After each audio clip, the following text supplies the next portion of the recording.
আপনি কি জানেন ইউনূস আলাইহিস সালামকে কেন মাছ খেয়ে ফেলেছিল? আল্লাহ তাআলা ইউনূস আলাইহিস সালামকে ইরাকের একটি অঞ্চলে ইসলাম প্রচারের জন্য পাঠিয়েছিলেন। ইউনূস আলাইহিস সালাম দীর্ঘদিন যাবৎ সে অঞ্চলের মানুষগুলোকে ইসলামের দাওয়াত দিলেন, কিন্তু সেখানকার মানুষগুলো ইউনূস আলাইহিস সালামকে অস্বীকার করলো। এভাবে দীর্ঘদিন তাদেরকে দাওয়াত দিলেও কেউ ইসলাম ধর্ম গ্রহণ করলো না।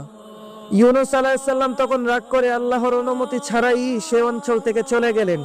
ইউনূস আলাইহিস সালাম সে অঞ্চল থেকে চলে যাওয়ার জন্য একটি নৌকাতে উঠলেন। নৌকা যখন সমুদ্রের মাঝপথে, তখন প্রচন্ড বেগে ঝড় তুফান শুরু হলো। নৌকা পানিতে ডুবে যেতে লাগলো, আর নৌকার মাঝিরা নৌকা ডুবা হতে রক্ষা পাওয়ার জন্য ইউনূস আলাইহিস সালামকে পানিতে ফেলে দিলেন। তখন একটি বিশাল বড় মাছ এসে ইউনূস আলাইহিস সালামকে গিলে ফেললেন। মাছের পেটে গিয়ে তিনি বুঝতে পারলেন তিনি আল্লাহ তাআলার নির্দেশ অমান্য করেছেন। তখন তিনি লা ইলাহা ইল্লা আনতা সুবহানাকা ইন্নী কুনতু মিনাজ জালিমিন বলে দোয়া করলেন। তখন আল্লাহ তাআলার নির্দেশে মাছ তাকে তার পেট থেকে বের করে দেয়। সুবহানাল্লাহ। ভিডিওটি ভালো লাগলে চ্যানেলটি সাবস্ক্রাইব করে দিবেন।